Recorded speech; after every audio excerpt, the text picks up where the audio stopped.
Within the next 10 to 20 years, there will be so many bookkeeping and tax firms up for sale. It is insane. LLC beneficial interest coming down the pipe in 2024.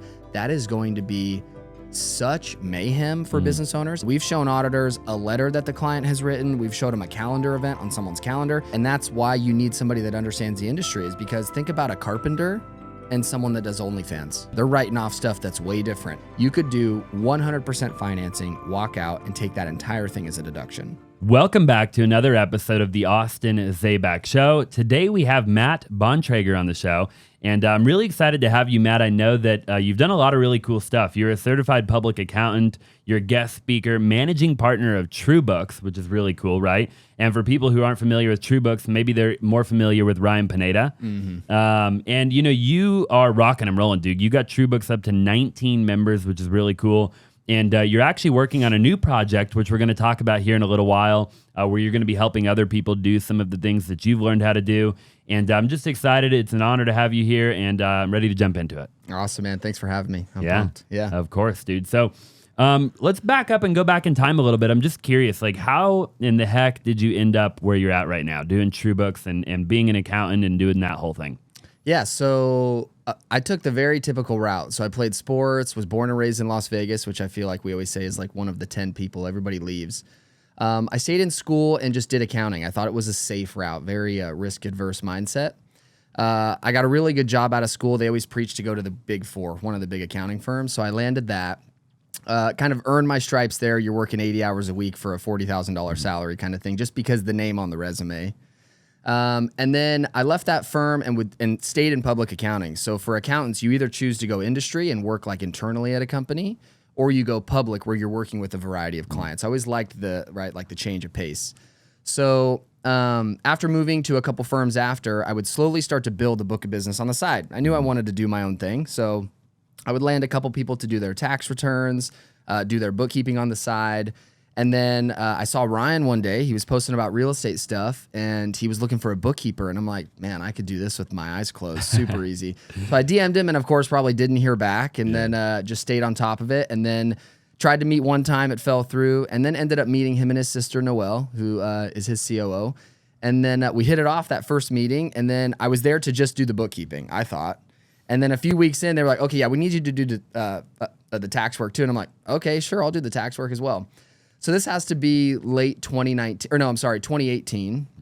Then we get to late 2019. He has a brokerage. We're at one of like his, I think like a Q3 party.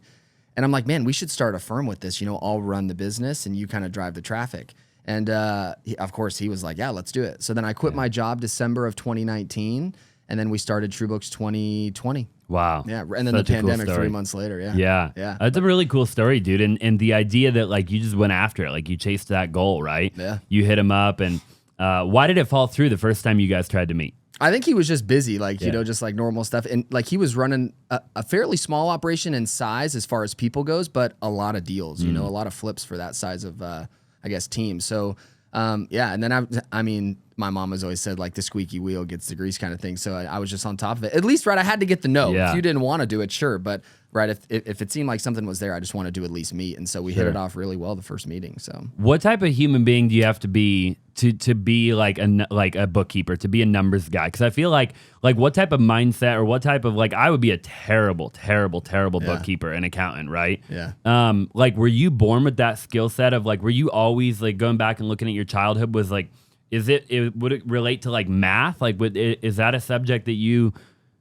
Dude, that's a really good question. So I never really thought of it that way, but you really just have to be really organized and meticulous with like things. So like if you take notes, how clean are your notes? If you organize your mail, is your mail organized? If you do things on the computer, is your file structure organized?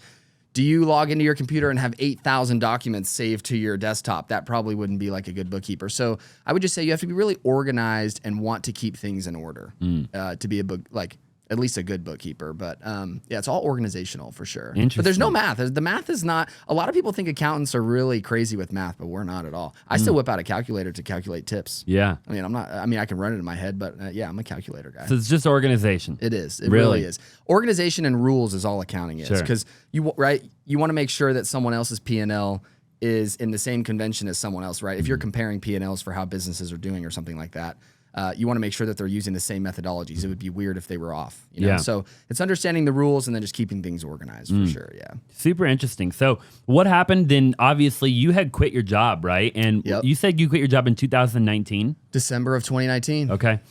Talk to me about what happened when COVID happened. Like, how did that impact what you guys, because you guys, here you are, right? You and Ryan, you know, you're just, I would imagine, starting to try to like build that foundation, right? And at that point, you already had a family, right? Yeah, I had a son that May in 2019. So he was like 8 months, 6 months. Yeah. And so, and boom, COVID hits. Like, talk to me about that. Were you afraid? Like, what were you kind of thinking? So looking back, I weirdly didn't feel any sort of sense of like scarcity or anything like that because we were already operating virtually. So that's one of the things I love about this industry is I simply need a laptop and I can go anywhere and make the same amount of money because it's all software based. I can Zoom call people. And that's how we built the firm. We didn't have like an office space where we were paying high rent. You know, we kept costs very low. But weirdly enough, like looking back, like our growth, think about this. We did 120 gross first year. We did 850 the next year. We did 2.6 last year. So it was like the growth never stopped. And I feel like weirdly enough in this profession, there's so many bookkeepers and accountants that are leaving the profession that for the ones that stay, it's just becoming massive. And as far as fees go and now your client pool. So looking back, I wasn't really scared because I feel like we were just so head on into that business and already had a big enough book that I had built on the side too that we brought in. No, like thinking back, I wasn't scared at all. But, you know, for people like, you know, my wife or something like in the corporate space, it was a little bit scarier. But even then, nothing happened to her. So I feel like accountants were pretty safe during COVID. Sure, yeah.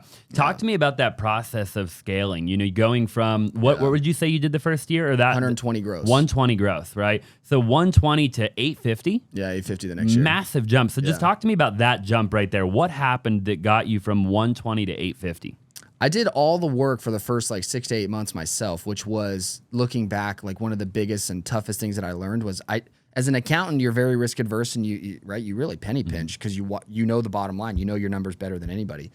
And I think one of the toughest things was I was scared to hire somebody because I didn't want that monthly overhead and I wasn't sure that we were going to have the monthly revenue to generate. So that's where it just became so much of a struggle and we saw that we're never going to scale if I was going to continuously do this work myself. So we got 2 to 4 employees by that next year. And that really allowed us to take that business obviously from 1 to 8. But, and also it's such a word of mouth business. Like that's another thing I love about it is sales businesses scare me because again, as this accountant mindset, as soon as sales slow, your business dies. If you rely on new sales, that is scary to me. I love a recurring revenue model, which is bookkeeping and tax. If I treat a tax client well, they're coming back the next year. If I treat a bookkeeping client well, they're going to pay the next month's invoice in 20 days. So I guess like that was it too. We had a like really big word of mouth at that time. We already had a book of business that we stayed with, and it was just getting out of my mindset of doing it all myself and getting a team in there, and that really allowed us to start growing way faster. I love that. Because then I could take on more work. We were very picky at the beginning because it was only me doing the work. So with a team now, you were able to let more people through the door. Sure. Yeah. And talk to me about like the actual idea of delegation, right? I think a lot of entrepreneurs, they struggle to delegate, right? And you just said that you struggled to delegate. You wanted to do everything by yourself, you know, and I think the majority of people do that, right? And I've done that where I'm like, man, I can't delegate this. Like they're not going to do it like I am, you know, whatever. Like how did you overcome that and just say, screw it, we're hiring people?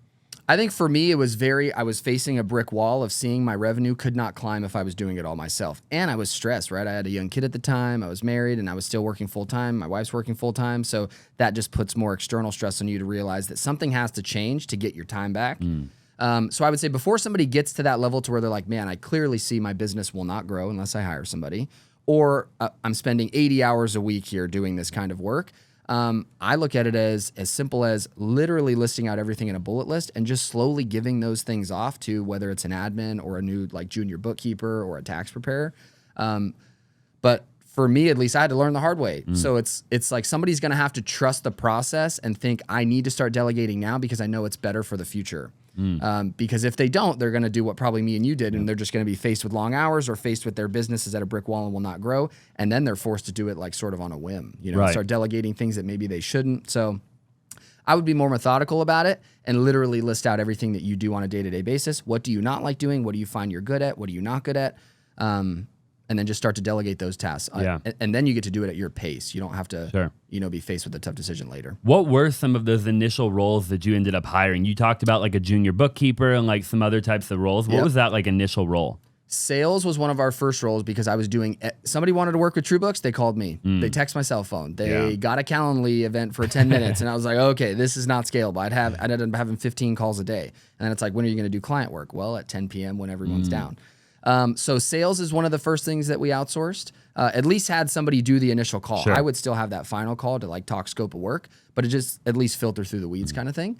And then we hired, our first hire was Stella, and she's our accounting director. So she runs all of our accounting monthly work.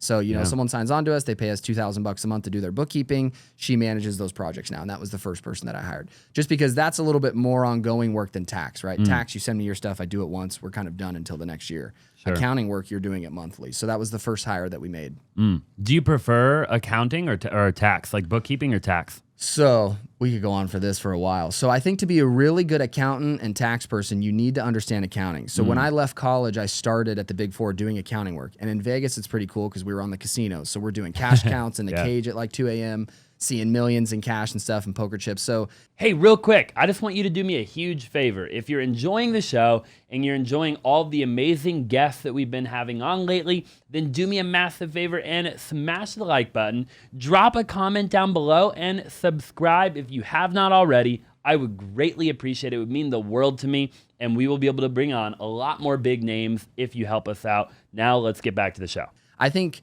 the accounting side is, you know, I can come into any business, look at a balance sheet, and in 10 seconds know the health of a business just by looking at the financial statements, which if you go straight into tax, you can't really do that because you don't know the back end of how these financials are coming together and how they work.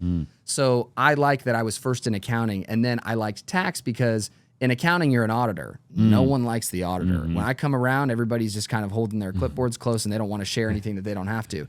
The tax guy, people love me. I'm there to help them save money, and I'm kind of like their partner versus, you know, their adversary in the audit side. So I prefer tax now because it's easier to sell. People love tax. But accounting, I think, is where you really become a good accountant, which my sales style, I never am a hard sales guy. My theory is flex the knowledge, give the value so that people understand and trust what you're saying. And then when they think of, oh, I need an accountant, they're going to think of Matt in the black hat kind of thing, you know? So Matt in the black hat, I like that. Yeah. So something like that. So, yeah, so I like that I went to accounting first, but I love tax now. Tax is the game. Tax is a serious game. And it's if you either know it or have somebody that can help you play it, there's a lot of money to be saved, which is at the end of the day what it is. Yeah. Right? Like stop giving away too much that you know than you need. For sure. And I want to dive into the game here in a little while and talk about, you know, the biggest mistakes that people make and what real estate investors, you know, what they're doing wrong and what they can. We'll get into all that. And I'm really excited to kind of go that direction. You know, I want to talk really quick about like your partnership with Ryan, just because I'm curious, you know, and I think I'm curious, and we were talking a bit before the show, right? And I always ask anybody who comes on my show and has a partner, you know, like, what makes a great partnership, right? And I've been involved, as I was telling you, in a lot of different partnerships, and I've had good partners and I've had terrible partners. It doesn't mean they're terrible people. It means they're terrible partners. What about your partnership makes it a great partnership? You had said it best when we were talking prior to the podcast. He is good at things that I'm not, and I'm good at things that he is not. And I think that that's how it works, because let's think of the opposite way. If we're both really good at something and we both don't like doing the same thing, what do we have to do? One of us has to suck it up and do it, or we got to just go spend more money on someone else to do it when we're like, whoa, the original point of this was to, you know, pick up where the other person can't. Sure. So I think the first thing is really making sure that what you bring to the table and what they bring to the table as a goal, as a whole, makes sense for the goal, which obviously for a business is to profit and drive clients. So, but that's what works so well with us, right? Like I was the nerdy accountant on the back end, no social following, nothing like that. And I handled his books. He was happy with the service that I was providing, because that was the whole reason that we met first, was just for me to do his books. Sure, yeah. And then he obviously, at the time, though, I remember just a small room. He had his little gorilla pod with his cell phone, was filming, short form content. And that was his thing. He was driving the clients in the eyeballs. So that's why it worked so well for us, was because not only were we in the same space of real estate, I'm an investor. I like real estate. I focus on it from a tax perspective. But he also had the eyeballs. I had the expertise, and that's what made the match. Worked out perfect. That's what it was. Hey, you know nothing about accounting. You just send the clients my way, and I'll handle them. Yeah, I love that. And is it an infinitely scalable business while we're on that topic? Yeah. You think so? I love it. And the reason I love it is because these businesses nowadays scare me. Sales slows, you die. Unless you find a recurring revenue model, which, Sure.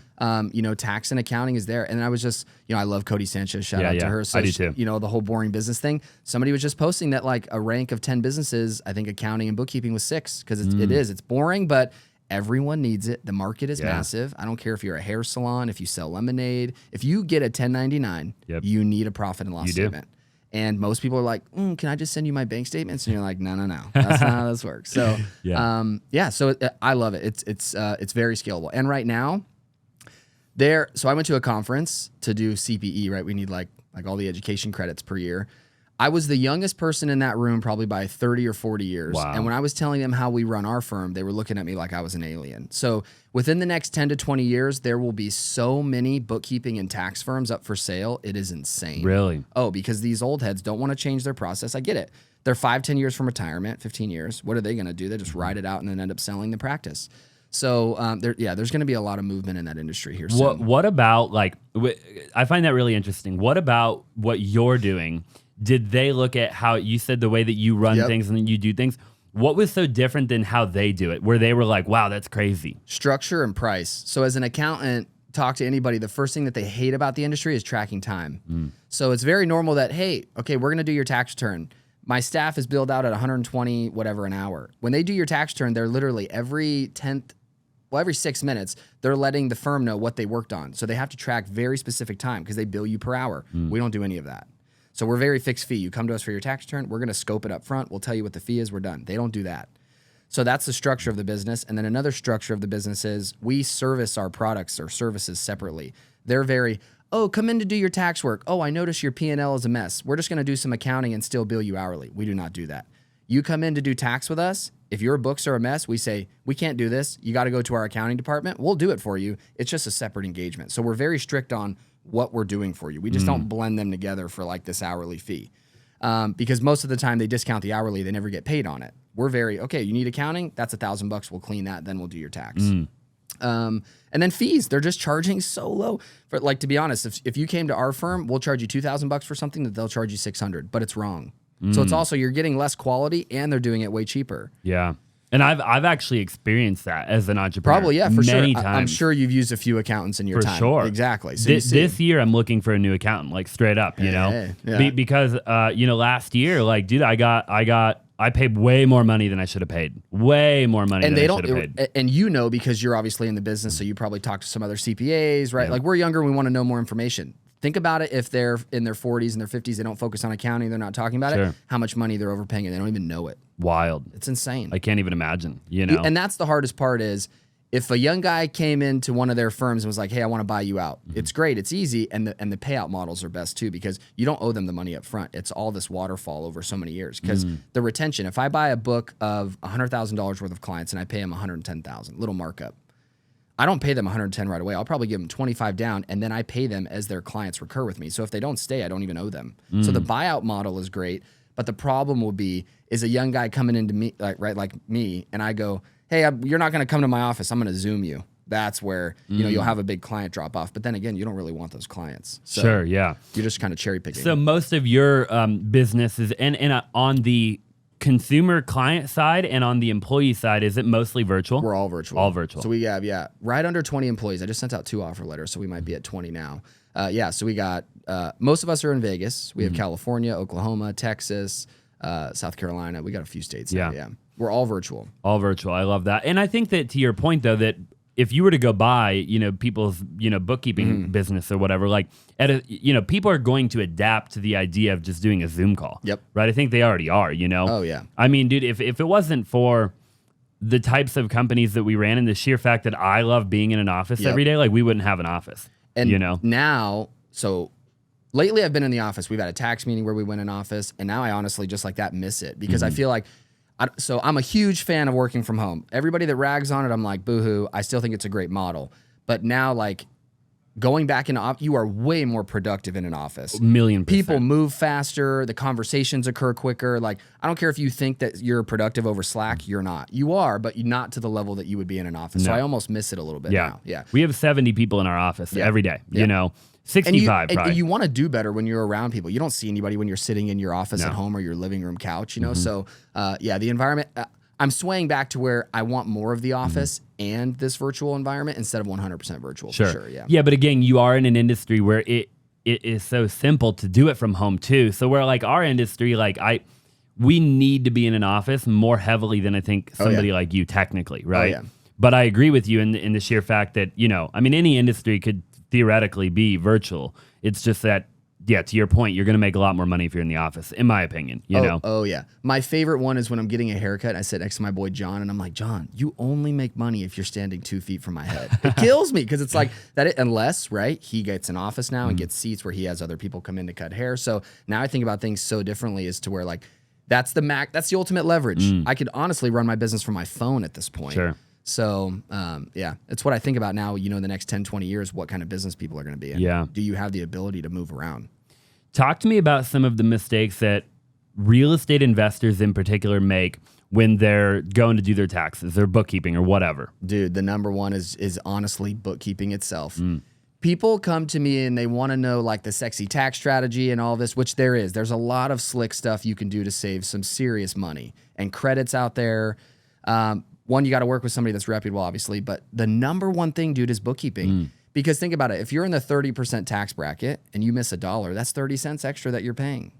So many people don't keep, that's what they do. They come to us and they go, hey, I need you to do my tax return. Okay, send me your P&L. And they're like, can I send you my bank statements? And what they mean by that is they don't have anything in any sort of categorical manner. They don't know what their income is. They don't know what their expenses are. And that's the first step, because now not only will us or them have to go back and compile it, but they're missing stuff for sure. Think about it. They have personal credit cards where they spent stuff. They have business, cards. And it's honestly, bookkeeping is the number one, like most slept on tax strategy. And it's the simplest. And what can people do to fix all that? Hire a bookkeeper or take the time to do it themselves. So like I'm an Excel nerd. So you can use Excel and use a template. I'm a huge fanboy of QuickBooks. I love QuickBooks. I'm not affiliated with them, but I'd go to QuickBooks. There's Wave, there's Xero. Those are some other software platforms. But you either need to hire a bookkeeper or you need to do it yourself. Or I'm a fan of just having somebody on your team do it. If you have an admin, have them do it. It's very simple work. It really is. All it is transaction came in through the bank. What is it? Is it income? Is it expense? Is it meals? Did I buy office supplies? That is it. And people will save, I bet you people will save 5 to 10% more just by doing that. And Where do people go wrong though, in the sense of like, I think I'll say where I went wrong for a long time. Not anymore, I don't think. But everything was just all over the place. Like you just talked about a minute ago, right? I had 14 credit cards and I had, and it was just like, and then at the end of the year, all of a sudden I'd look at everything and I'm like, gosh dang, there was so many transactions because we run so many companies, right? And it's like, I don't remember what that was. I'm sitting down with some guy. He's like, what was that? I'm like, I couldn't tell you. I have no idea. I literally have zero clue what that was, you know? Do people do that a lot? Oh, yeah, dude. Oh, yeah. And that's where, like, our firm, we try to focus on clients that aren't in that stage. I want to find something to help them. But, right, as a CPA firm, you don't want clients like that because now if you can't start to do their tax work and then they don't want to pay for your accounting, it's like, well, we're kind of at a stalemate here. And that's where, like, to that point, it's honestly organization. Like, if you have, like, people don't understand that if you start, like, let's say you have a company, you have to start doing a set of books for it. If you go spin off and do something else with a new partner in another company, that's a whole separate set of accounting records that you now need to keep. And I don't know if you heard, but there's this, like, LLC beneficial interest coming down the pipe in 2024. That is going to be such mayhem for business owners. It's basically where the government wants to know who owns these LLCs. So many people were spinning up LLCs to do whatever.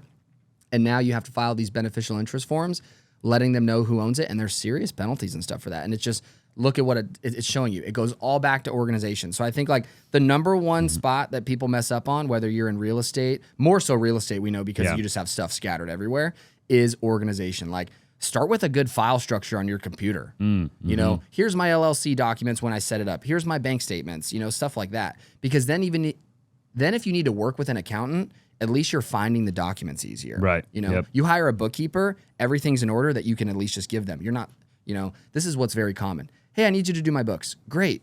I send you an email of here's what we need. I don't hear back from you for 6 weeks. Right. Why? Because you don't have the documents that I need. For sure. You got to go send people to find them. You got to go find them. And so all organization, dude. Yeah.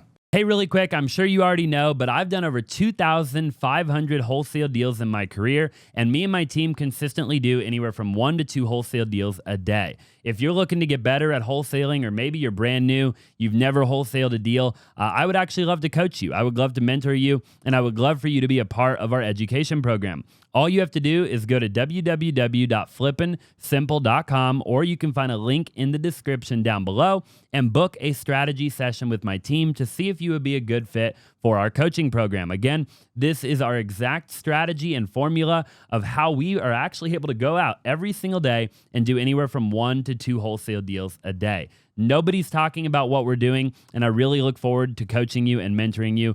So again, go to www.flippinsimple.com. Now let's just go ahead and get back to the show. Talk to me about the real estate, the advantages of owning real estate. If somebody doesn't know from a tax perspective, right? Yeah. There's probably 10 of them, I'd imagine. Yeah. But what are like the main ones that maybe people aren't utilizing the way that they could or they should? So we're going to zoom way out here. So real estate investors, right, have something available to them called depreciation, which most business owners or people that don't even own businesses think of this. I sell a candy bar for $5 and it cost me $2. I made $3 of income there. When you do this with real estate, whether it's really in this case, it'd be rental real estate, right? You're going to receive rent every month for somebody paying you this money.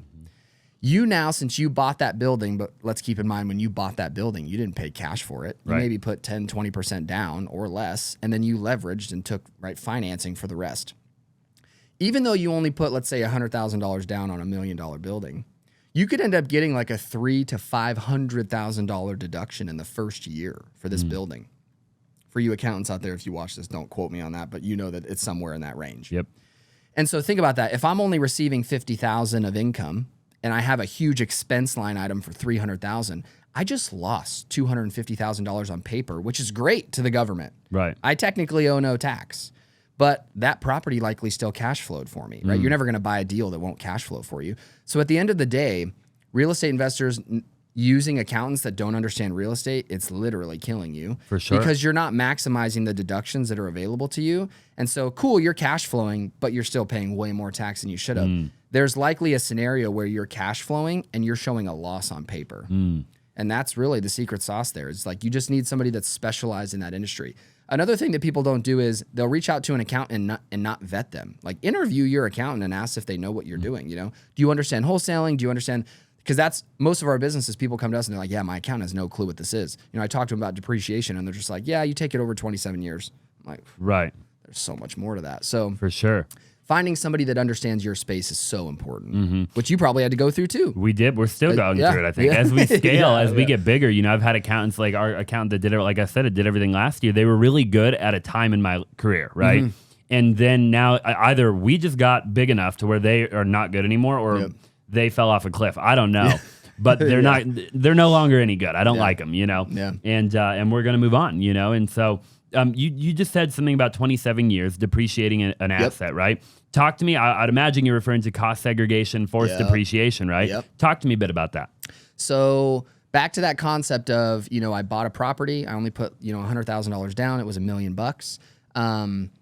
If it's single family, usually you depreciate it over 27 and a half years. What does that mean? The IRS says, hey, this asset likely has a life, right, of 27 and a half years. So you would take the cost of it divided by 27 and a half and you get a chunk of it every year, right, as a deduction. But real estate investors, we have something called bonus depreciation. So back to that concept of 27 and a half years, every asset that you buy, like if we look around this room, this table, these mics, the bottles, everything has a life given to it by the IRS. If that life is less than 20 years or less, you get to bonus it. So meaning, let's take a car, for example. It's just easier. I buy a $50,000 car. That's over 5 years. That's a 5-year asset. I would have to take 10,000, 10,000, 10,000, 10,000, 10,000 over 5 years. But if I can bonus depreciate it, I don't have to take 10, 10, 10, 10, 10. I can take 50 in the first year. So that's where if you play your cards right and the assets that you're buying, whether it's equipment for studios or something, or if it's vehicles or it's real estate, you need to be able to bonus, right, your assets in the first year as much as you can so that, again, you're cash flowing in real life. No one's going to buy a bad deal. Ideally, you wouldn't. But you're losing money on paper. And so then the next thing that people say is, well, wait, if I'm losing money on paper and I go to a lender, they're not going to give me a loan. That's a total lie. Because when the lender looks at your tax return, they see, oh, wait, the only reason you're losing money is because of depreciation. We know you didn't really pay cash for that building. We know you didn't pay cash for that car. So they back it out. So they still come to what you're truly making. But again, on paper, that's why it's a game, dude. It literally is a game. You're losing money on paper, and so you're getting the tax back that you otherwise would have to pay. And would they do that? Like when you're talking about you go to a lender, because I've heard that a million times, right? Yeah. If they don't, you find a new lender. Really, got it. You truly do. You're telling me if somebody's watching, they do that, they're losing money on they're losing money on paper just as a result of forced depreciation, right? And they want to go buy primary. Yep. They can find a lender out there that will take that depreciation back out of the equation. Basically, take your P&L, add that back so that they see what you're truly generating. Exactly. And they'll give you the loan. Oh, yeah. And if they say that they won't, I stand by it. Find a new lender. Lender. We deal with it every week. Yeah. Every week we'll see something like it. And they'll get conventional, not DSCR, like you can go get a conventional loan on a primary. For a primary, no, yeah. Oh, yeah. And that's like, but there's lenders out there that will come back to us. Oh, my lender said this. Find a new lender. And I know it's a weird answer, but it truly is, because we have lenders that we've worked with clients where they know the game, they get the tax returns, they back it out, they already know the math. But think about that. Like, think about the discrepancy there. Right. You have you're dealing with somebody, like it's a major decision to buy a home. And you have one lender saying, we can't do this based on, like these principles. And then you have someone that's like, oh, we 100% can. The fact that there's so much of a gap is scary, because it shows you that when you're seeking out professionals to deal with, you really need to find somebody that understands your situation. It can really screw you if you don't. For sure. I've been screwed. I know for a fact. I know, dude. I know for a fact, you know. And I talked to and that's why probably in that room too, when I saw those accountants, like they're not doing this kind of stuff now, you know. They're just keeping the old conventional ways, because I also agree, if we were in our 70s ready to sell our businesses, we're like, I'm not shaking this up now. I'll just ride it out for 10 years and sell it. A million %. Yeah. So. And every account I've had, to your point, has actually been in the older demographic of people, you know. So, I mean, it makes all the sense in the world. I've actually never had like a younger accountant, you know. The current accounting firm that I worked with last year, the owner is probably 70. Yep. You know? And that'll be up for sale in 10 years, or it's going to his kids. It's about to be up for sale, I'd imagine. Yeah. You know? And I went through multiple bookkeepers with him too. Yep. So like what happened to me was like, you know, I'd finally explain all of our business models, which are pretty complicated, right? And then a month later, they're like, oh, that guy quit. Like we got to assign you a new bookkeeper. Right. And so finally now we have an internal bookkeeper. Good. And she's amazing. You know, that's the best thing you could do. That's what I always tell people. If they're clients of ours, I'll still tell them, if you can afford a full-time bookkeeper on staff, do it that way. 100%. A million. Because now they're there. They're at your disposal. You can walk up to them in an office. You don't have to call the firm and then get a call back 2 days later. It's the best way to do it. So should somebody try to, when they're out there and they go and they build a business, right, in 2023 and beyond, and they're making a couple $100,000 a year, whatever they're making, right? Should their life's mission be to go out and buy like a rental property or two every single year? Oh yeah. And every year you have a new rental or a couple new rentals, and you're just cost segregating and forced depreciating them, and you never end up owing any taxes. I mean, what is the ultimate game that you can play? The ultimate game. Let's go with somebody that is in real estate. We have this thing called real estate professional status. So let's just assume you're in the business of real estate. You have the best of both worlds. You can go the long-term rental route. I'm a long-term investor. I'm not a short-term investor. You can go long-term rentals. You can go short-term rentals. You can go syndications, where that's you're throwing $100,000 in a big apartment deal, right? You know. Yep. So that's if you're in the business of real estate. Sure. Because then you're taking these assets, whether you buy long-term, short-term, or in the syndication, and then you get like this trickle down of bonus depreciation. It's all about the bonus depreciation that will flow down to you to help net your income out. But let's say someone like me, I'm a CPA that works in real estate, right? I don't do real estate full-time, so I'm not a real estate professional. I could not be. I then have to go the short-term rental route. And so even then, that's where my overall wealth strategy is real estate. I love like the nature of that investment. I love what it does. I love the payment every month. I love the principal pay. I love the features of investing in real estate. I then, if I really want to maximize the tax benefits, I have to go the short-term rental route, because that's one of the slickest things out right now, is this short-term rental loophole. So that is the ultimate goal. If you're in real estate, go long-term, short-term, syndicate, whichever. Buy apartment buildings, just acquire property, honestly. And then if you still want to go the real estate route and you want the tax benefits and you're not in real estate full time and you're just an investor, go the short-term rental route and knock out a couple of those, because, you know, we have high W-2 earners at Google, you know, these big tech companies that are buying short-term real estate, netting out W-2s that are, you know, $200,000-$300,000. Wow. You've got to love that. Oh yeah, dude. I mean, like literally. They're withholding $50,000-$60,000 on a W-2 and then they get it back. Right. Talk to me a bit about the IRS code, the section that everybody's talking about always on social media, where if you buy a car over a certain weight, talk to me about that. Section 179. Yeah, so that basically says if you have a business vehicle that you use more than 50% of the time, that's the first benchmark. You can't use it for just like here and there to drive to the office. It has to be used for more than 50%. And how do you prove that?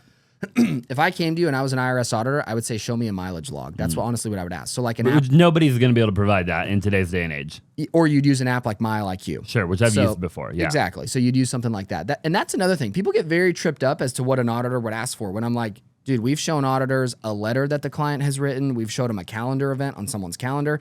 Think about it if you're arguing with your boys at the house about something and you're like, look at this, here's the proof. That's how you would do it with an auditor. You need to just pull together documents that you have, right, like around the situation. And so logs in this case would be it. But if you use a vehicle for more than 50% of the time and the vehicle is more than 6,000 pounds, you can bonus depreciate it. So the biggest one out is the G-Wagon, right? Like, I'm a Mercedes guy, so I'm going to stick with that one. I like the G-Wagon. So you could potentially walk into a Mercedes dealership, put no money down, okay, on this vehicle. Use it as a business vehicle. You use it to drive to your clients, to your office. You throw some wrap on it, whatever. It costs you $100,000. You could do 100% financing, walk out, and take that entire thing as a deduction. Wow. So think about that right there. Let's say you're a wholesaler. Yep. You made $10,000 in deals. You had $2,000 of advertising. You're netting $8,000. That's your year. You did 2 deals. You had some ads. You have $8,000 of net profit. You're like, yo, this is gonna be crazy. I'm gonna go buy a wagon. You go buy a G-Wagon for $100,000. You could lose $100,000 on paper and have $92,000 basically of a loss that you carried forward. And that loss you can carry to the next year. Exactly. Really interesting. So why? I mean, why not do that every year? You're telling me, dude. You know? Like the best example that I like to use. So with depreciation, people say, well, what about recapture? Recapture is because the government gave you this sort of benefit of taking, right, like this depreciation expense. Recapture is when you sell that asset now, whatever it was, the house, the car, and then you might have to pay some of that back. But then the goal is obviously if you're a continuous investor, you're not going to have to because you've bought more assets. But the best example I like to use is Grant Cardone. He bought that jet, wrote it off, sold the jet, had a huge gain, had to land another jet real quick. Yeah. So I love that story. Yeah, that's how it went. He had to find one fast because if not, he would have been stuck with a big gain. So he wired him like a couple mil, didn't he? Yeah. And that's where what we focus on at our firm is you have to do tax advisory work or anything, even if it's like bookkeeping or tax. You need somebody that's going to talk with you about the decisions that you're doing instead of just like, all right, send me your stuff and I'll do it and I'll send it back. 1,000,000%. There's still a need for that. That's the core need of like, yo, we don't need to look at each other. Just at least let me get your P&L in order. For sure. But if you want to really play the game and maximize things and understand what you're doing and really work with somebody to grow and grow faster,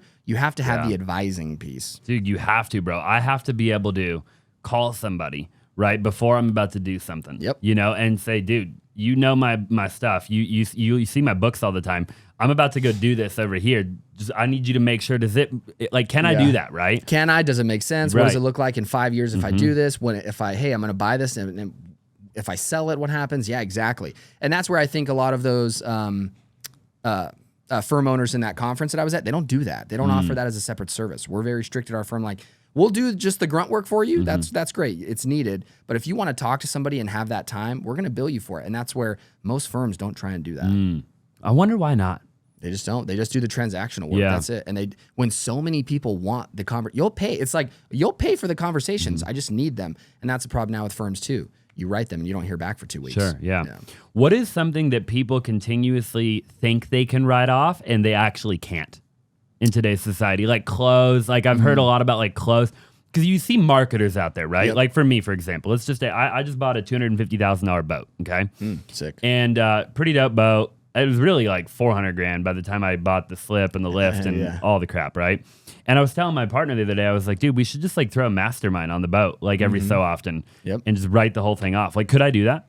You wouldn't write off the entire thing, but if you use it for more business than personal, you will end up getting to write some of it off. Think of anything that you're like, oh, can I? Well, sometimes it's not a yes or no. It's a blended rate. So, for example, if you buy this iPad and you truthfully use the iPad 50% of the time for whatever, personal, and then 50% of the time for business, and it's $1,000, you'd write off $500.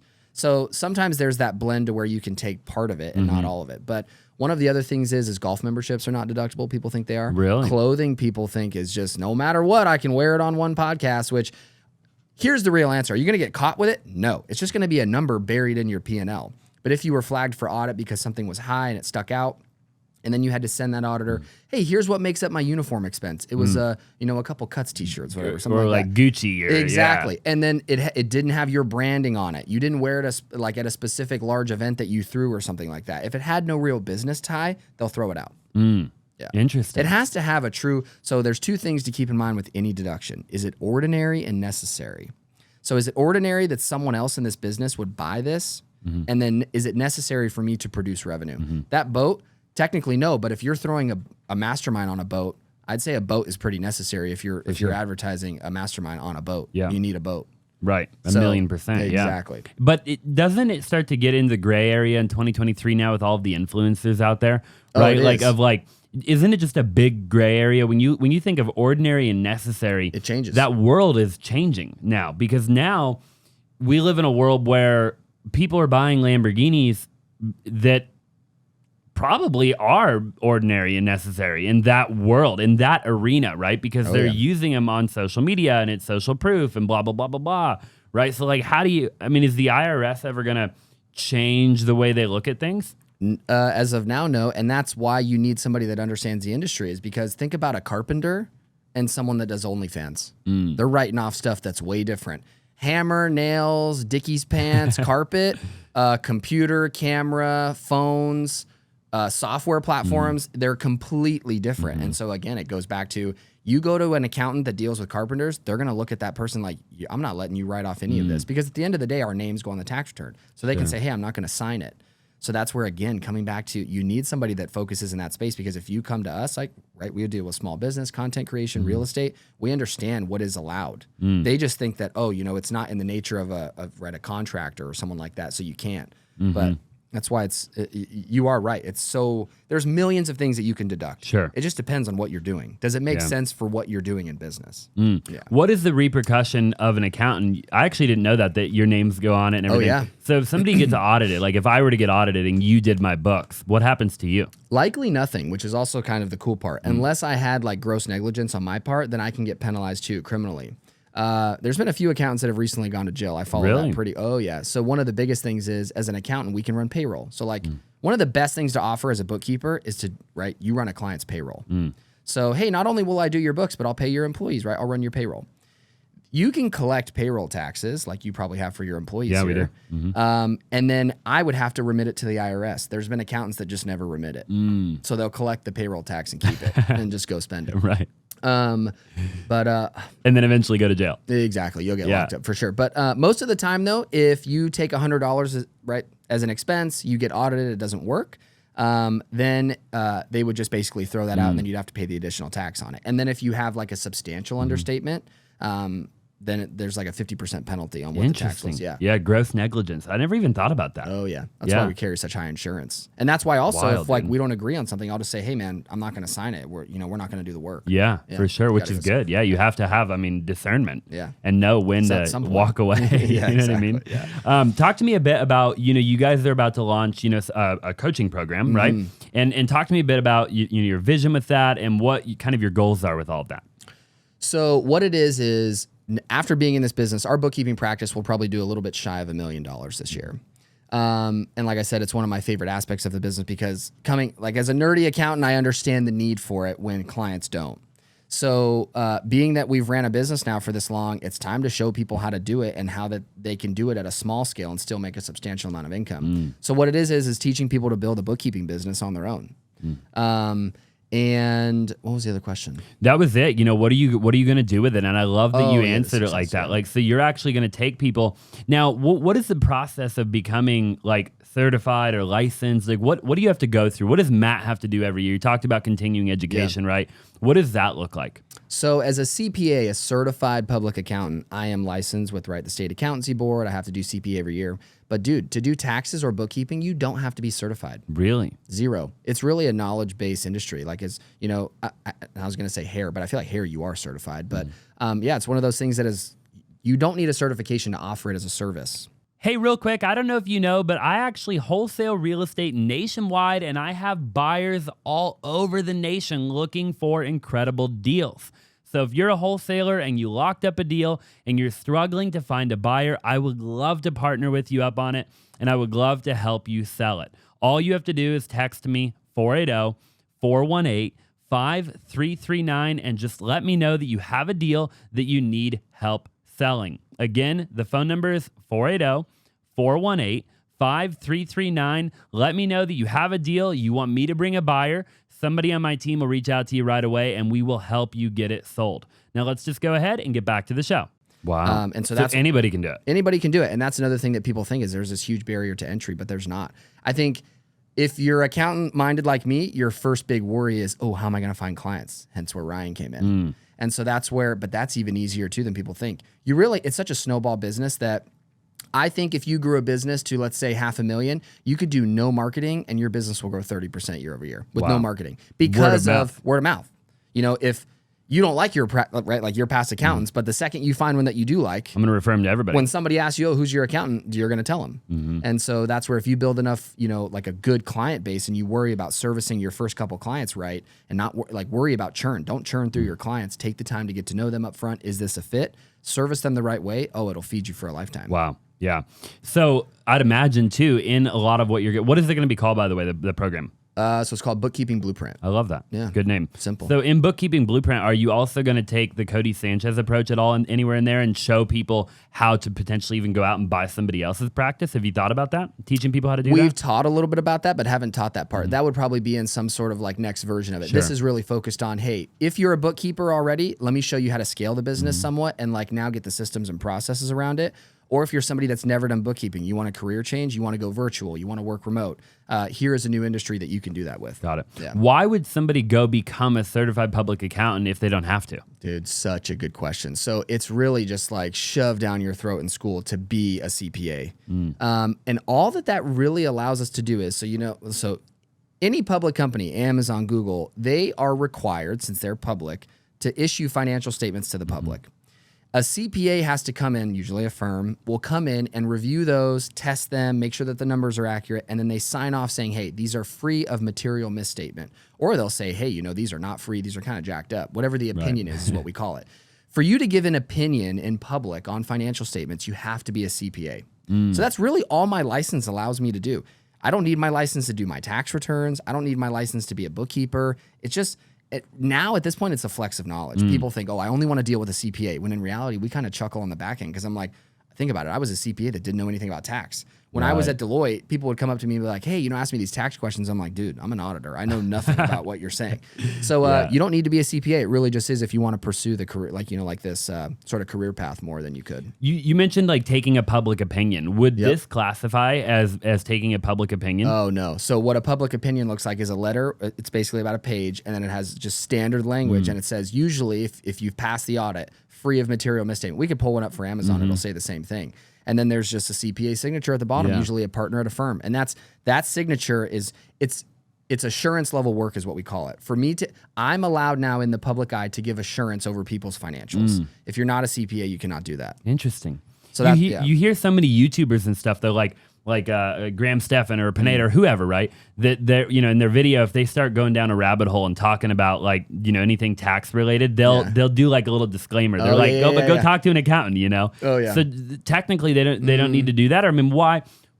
You see what I'm saying? I think they're doing that more so as hey, this isn't financial advice, so that in the event somebody took their snippet of whatever they said and went and did it, that they couldn't come back and sue them. I think is honestly what they're doing. But no, it's not related to this piece. This is specifically around, because the only people that are required to get audits really, unless you're a small contractor and you're trying to apply at the contractors board for a higher bid, then you need a reviewed financial statement, not even audited. But if you're a public company, you need audited financials, which means a CPA firm is going to come in, review them, give the public this, hey, this is what we think about this company. Are these financials right? Because we come back to, imagine if Amazon or you were trying to raise money for a public company and you had no auditor check you. You'd be like, oh man, $2 billion in gross, $500,000 in expense, and you would just be able to lie on the numbers. So the auditor comes in, they do all the tests to make sure it's right, and then they just literally give you the letter. Wow.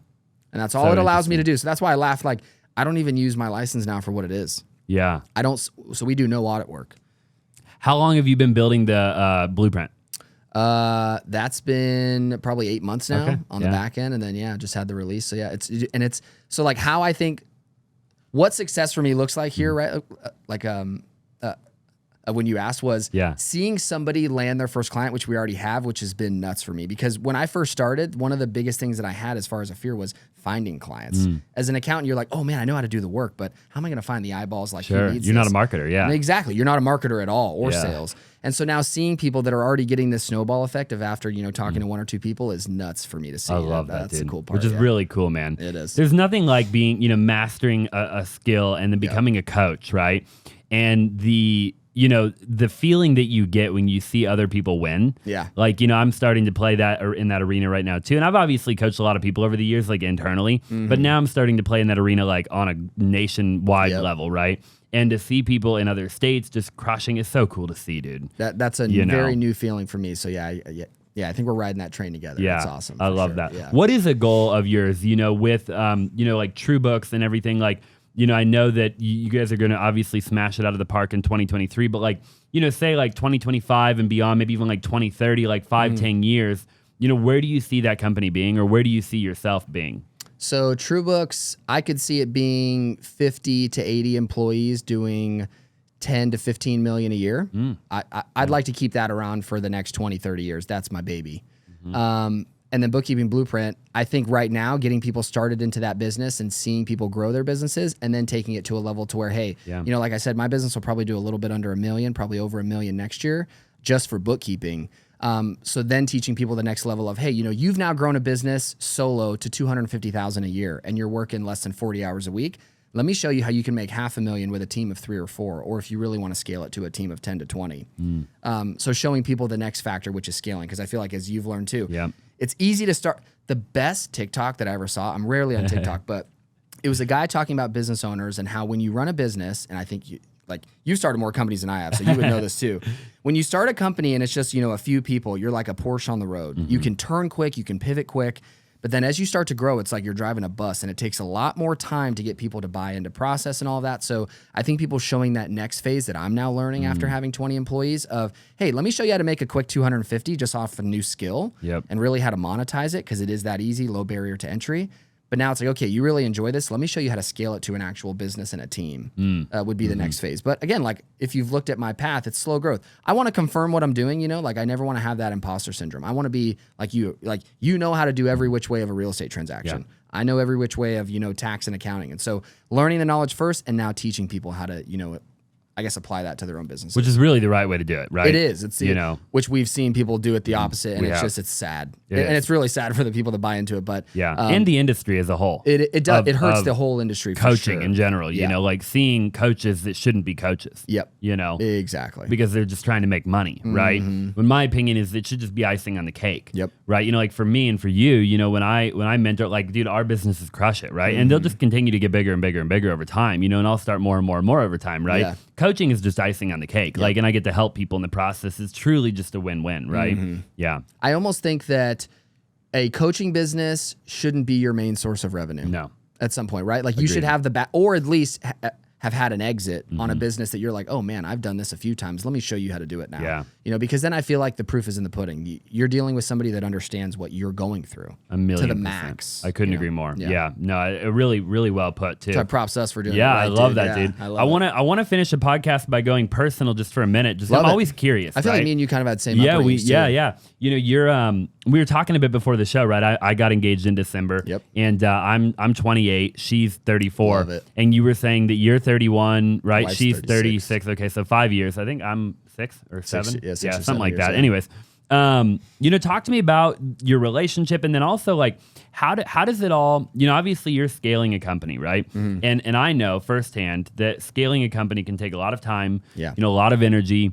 It can take a lot of times. You really putting that number one sometimes. Oh yeah, you have to. Right. So talk to me about how do you manage it? How do you have the relationship? You have the family. How are you able to also scale TrueBooks? You're going into the coaching world and not have your wife hate you and you not be around. You said it best when we were chatting before the podcast when you were like, I was very upfront with her when talking about what my goals are, what my routine is like. And there's no flash to it. That's it. It's having the conversations that you need to have with your spouse and your partner to say, these are my goals. This is where we're headed. Because if they agree with it, then they like it. They're like, your fiance is going to reap the benefit of these businesses succeeding. So as long as you guys are on the same page from the beginning, then that's all I think it takes. And I think for me specifically, we fell into a cool time. We had our son in May. He's now 4, and I also have twin 2-year-olds. So I have 3 kids. Yeah. I'm in the thick of dad mode right now for sure.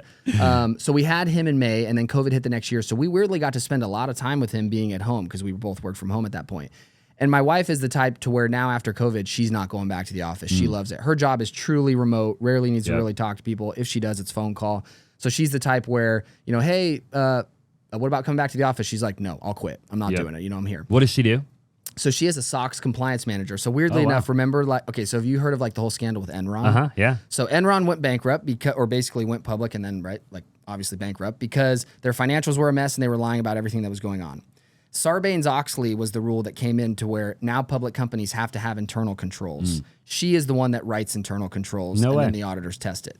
Again, very remote job, computer work and stuff like that though. So with the scheduling and things like that, I'm more of a floater when people ask me what my day is like. I might be in an office, I might go to a coffee shop to meet a client, I'm on my phone, I'm on my laptop, or I'm doing deep, intense work at a desk. So I move around a lot. And so she has been really an anchor to help with the kids and things like that, but we still both work full time. So I think like you said, dude, it's having the conversations to make sure that you guys are on the same page. And I think that's the recipe for success. There's no flash to it. It's like sitting down and saying, hey, what's not working? Are you annoyed with anything? Because I take a lot of pride, like you were saying, in now running businesses and having young kids and having a healthy marriage because one thing that I took away from Ty Lopez was my favorite: health, wealth, love, happiness. And I truly think that those are the pillars. If you can really see where something is lacking, try to make up in one area, what's working, what's not, really using that as a gauge. And I think it all stems from good conversation. I agree. And sitting down and talking is the best way to do it, and do it over a nice dinner. Sure. Yeah. Do you think it's possible? Ed Milet talks a lot about, really similarly, I think he talks about hey, you've got kind of 5 pillars. You've got spiritually, physically, emotionally, relationally, financially, right? Cool. And he talks about the idea that you can't, let's just say each one's a 1 to a 10 of where you're at in that area. So 1 to 10 physically, 1 to 10 spiritually, 1 to 10 relationally, 1 to 10 financially, right? And Ed talks about, okay, I can't be a 10 in every area simultaneously. And so there's seasons of life, right? Do you agree with that? Do you think that, I've even seen Ryan talk a lot about, hey, you can have it all, right? At the same time. But then I've seen a lot of other people talk about, hey, there are seasons and you can't actually be a 10 always at the same time. What is your take on that? I couldn't agree more. And weirdly enough, in my business with bookkeeping and tax, it's very seasonal because of tax season. So if you try and text me or DM me or call me from March to April, very rare that I'm going to respond, or it's going to be days later. But in the summer and during Christmas time and all that, right? And I'm a Jew, right? So shout out to my fellow Jews and Hanukkah and stuff like that. It's we're celebrating the holidays. We're doing Thanksgiving, right? And we do Christmas and Hanukkah. So it's very seasonal for us too, not only because of work, but that's more family time. But then it's grind time, March and April, September, October for these deadlines. So I think I couldn't agree more with that sort of structure and framework, but letting that happen naturally and being cognizant of when you are in an ebb and a flow and saying, oh, I'm a 4 out of 10 here. I think it's time to bump it up to an 8 to 10 kind of thing. That. Yeah. And that's where I think about it again, how are you going to recognize that? Sit by yourself for 10 minutes and just think. I feel like people don't do that enough either. Yeah, they don't. My wife is the best person of she loves to not be bothered and be by herself. And she could do it. She'd go on a trip by herself. She's that kind. Because she's just take the time to think to yourself and understand what you're thinking and your feelings and your emotions and stuff like that. And then conversate with your spouse around it. It truly is work, but it's honestly the most rewarding work as you're starting to see, right? Yeah. When you find a spouse where you're on the same page and everything's moving and grooving. You couldn't ask for anything more. And then when you throw kids into it, kids are great. Yeah. How is that going? But kids are great. Talk to me about it. Oh, dude. So I never knew what innocence meant until having kids. Watching, my kids are super into monster trucks now. Yeah. So I'm when me and you see a monster truck, we're oh, dang, pretty cool truck. Obviously big tires, but when they see it, their eyes light up. And it's we don't get to feel that anymore, but kids do. So you're almost reliving all of these things. I was talking to my uncle last night, drinking out of a garden hose, probably stuff that me and you did as a kid. Yep. And we're saying how kids nowadays won't really do that. But you're just reliving what you loved as a kid. And I never understood what innocence was until you see a kid, and really hang around a kid and teach them. Yeah. And so, dude, being a dad is awesome. I'm pumped for Do you. do you think it motivates you as a human being? Oh yeah. Yeah. I'm not shy about it at all. I want a big house. I want the gate with the B on it. Yeah. I want 6 cars in the driveway. Like I don't care. Like I love that kind of lifestyle. And to be able to provide for your kids, that's huge. And then it's just more, sort of fuel to the fire, right? Like now you got people relying on you more than just a spouse. Because let's be honest, your spouse is there and kind of maybe has their own income at most times, but your kids are there they're there because you wanted them there. Right. They're only there because of you. Yeah. And they can't do anything on their own. They can't do it. No, they're helpless, bro. Yeah. And it's, especially right, like when they're young, it's a lot of time. And so that's where I can't imagine how much more further I would be in business without kids, but I would obviously never change it. That's why I'm like, when I meet young business owners now, I'm like, dude, fuel it as much as you can before you have kids, because it's all attention at the end of the day. And you just have more attention taken away now to focus on your family, which it's good, but it's also like, you're going to probably have to hire more people. You're going to have to get systems in place faster so you can make things work and you're not so stressed every day. Yeah. So I like it because it's like, I think people do better under pressure, and having kids is pressure. Yeah, and it's just a game at the end of the day. It's like, okay, now that I've introduced like this new thing into the the picture, right? Ecosystem. I've got to figure out a way, like you said, I've got to delegate more, I've got to hire more people, I've got to become actually a better human being, a better business owner, a better entrepreneur, in order to keep up with maybe the guy who's just on Adderall and freaking, single, right? But it can be done, which is so cool, right? You just have to think it through. Exactly. It can be, and that's what it does. It forces you to make a plan and think it through. You don't run willy-nilly now. It's time to really sit down, be in touch with your thoughts, get an understanding of what's going on, draft a plan. Because I feel like I've caught myself in the last 4 years of this business too, where I'll go 3 to 6 months and I feel like so the way that I use it with my team is I'm in a tumble wave. I'm just like, I'm being thrown around. I'm not really planning. I'm just dealing with what's coming at me, very reactive. And sometimes you really got to rein it in, cut the noise, get a plan in place again, and then just like start on track. Yeah. So, and I feel like people get beat up when they're in those phases and then they get a tough time getting out, but understand that you will go in and out of those. For sure. Your family will put you in one, your business will put you in one. So, and again, like being a business owner, the most stressful thing I've ever done, but the most rewarding. I could not agree more. I'd go back. So I always tell people, I'd go back and make 50 grand on my own before I made 250 at a business. Yeah. As an employee somewhere. It's just like, but it's not meant for everybody. And that's what I think COVID did. It made a lot of people with this the whole, what they call it's like the gig economy. Yep. To leave the W-2 and come be self-employed, and I think we will see so many people go back. I think they already are. So many I think people. there are right now. It will. We're living it right now. Yeah. I'm seeing it. Yeah. I'm seeing a lot of people, dude, even after like in the wholesaling business in particular. Oh, I'm sure that was huge. Bro, everybody started selling to hedge funds, right? And then hedge funds, they mostly left the market now, right? I mean, there's a couple that are still hanging in there. And they might come back in the future, they might not. But I know a lot of people who built their entire business, because they got in 2020, right? And their whole business was built on, like, let's just say selling to hedge funds. And they really never learned how to wholesale. Because it was like, I mean, you could do it with a blindfold on and sell to a freaking hedge fund that'll pay 105 cents on the dollar. It's not that hard, right? And dude, I've met a lot of people, man, that like when they left, like they couldn't figure it out and they gave up. People just give up. They go right back to, they thought they were big balling. They're not big balling. Now they're right back to W-2, whatever, which is not a bad thing. It's not bad at all. And that's why I hope that most people realize, and I think have not more respect, but just like, whoa, this isn't for everybody, which is what I've realized. Like there's been times where I don't think, oh man, right? Like I'm going to hang it up, but it's like, this sucks. Like you're just sitting there upset for whatever the reason, sad. And it's like, geez. And then it's like, you hope that the team and like your team understands like the stress of a business owner at that time, which I think they do. But for those that don't, it's like, all right, rude awakening then. And then you likely will just find yourself back because you didn't take the time to think it through. Yeah, I couldn't agree more, dude. I've been in that spot so many times where I'm like, hey, real quick, I don't know if you know, but I have a totally separate YouTube channel that you probably haven't checked out before. And it's just called Austin Zaback. And I've actually started a new series on that channel where I break down wholesale deals, okay? Wholesale deals that we've done in our business, and I show you step by step how we got the deal, how we sold the deal. I break down all the numbers on the deal, and I even show you the HUD of the deal, so you know we're not playing around.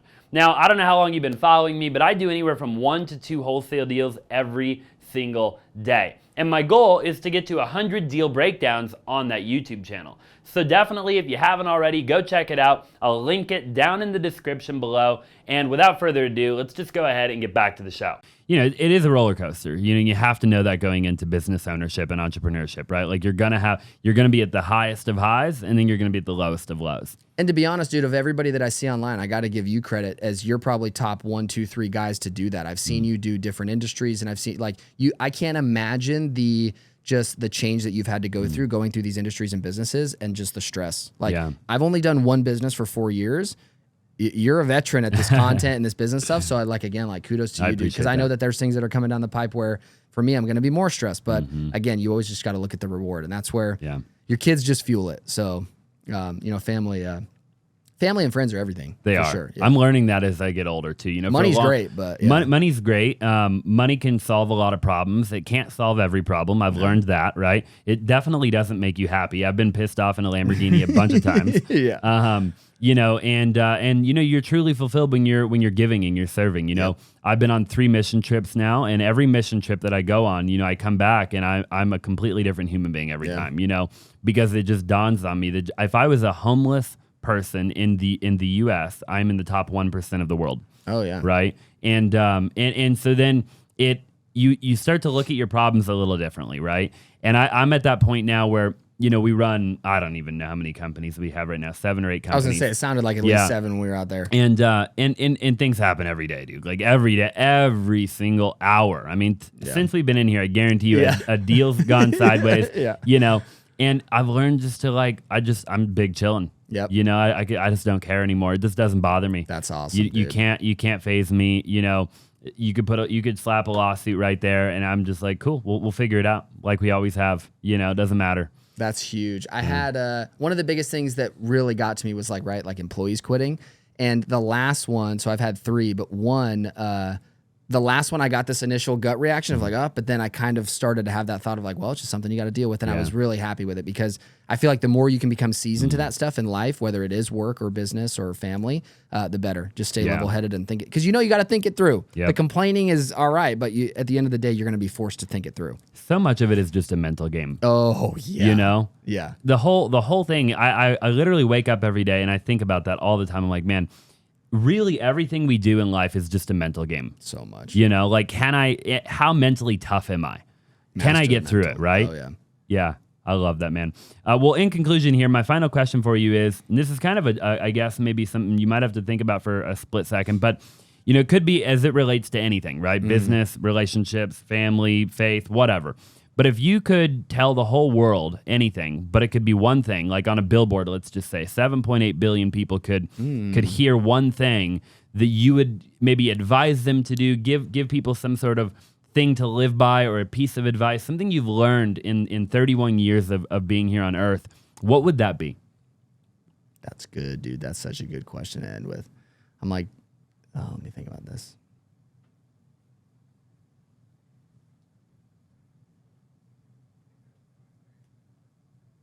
Can I have 2? No, it has to be 1. Give me 2. The business one would be, honestly, do your bookkeeping. Because as a tax guy and doing all the strategies, I always come back to that. And it's like, hey, I would love to help you, but you're not even doing this piece of it first. So I would say do that. But then I'm just a big person on being candid. I love that word. And I think it means transparency. It means honesty. So I would say be candid, because I feel like, and to me, that's kindness too. Like, I can't stand when people just act rude for no reason, and they're just like, they don't try to be a people person. Like, because we know at the end of the day, it's the relationships and the people and the family. So I would say be candid. I love that one. Yeah, candid. Yeah. I love candor. And I think about that term when you say it, what I hear too is like authenticity. Exactly. Like you're not, there's nothing here. We're just people hanging and talking. Like we're two humans on earth just interacting. And I feel like so many people are fronting with things, and nowadays it's even worse. And I love the raw candidness of people, good people. Yeah. You can feel it in the air. You can. You know? You can. You could sniff it out if it's not right. Oh, for sure. Yeah. I love that, man. I really appreciate you being here. Where can people find the blueprint, and then where can people find you? So Instagram's the best. So at Matt Bontrager, and then the blueprint is So that's bookkeeping-blueprint.com. But it's all on Instagram. Instagram's the best place to find me. I'm IG. still in DMs. If somebody wants to DM me, I still reply to all my stuff. So I love that, dude. Well, I really appreciate you being on the show, man. And we'll have to do it in a couple of years when you're, you know, at that next level, at that next goal, and you'll be in town, and we'll get you back on the show eventually. You got 25 businesses at that point. Well, we'll see about that. You'll have a couple more too. I guarantee it, you know. Thanks, man. I appreciate it, man. Love it, dude. Hey, if you're still watching, do me a huge favor. And if you're watching on YouTube, subscribe if you haven't already. Like the video, drop a comment down below. Definitely go check out Matt. All of his information will be down below. If you're listening on any platform at all, it would mean the world if you would leave a 5-star review. And we'll see you in the next one.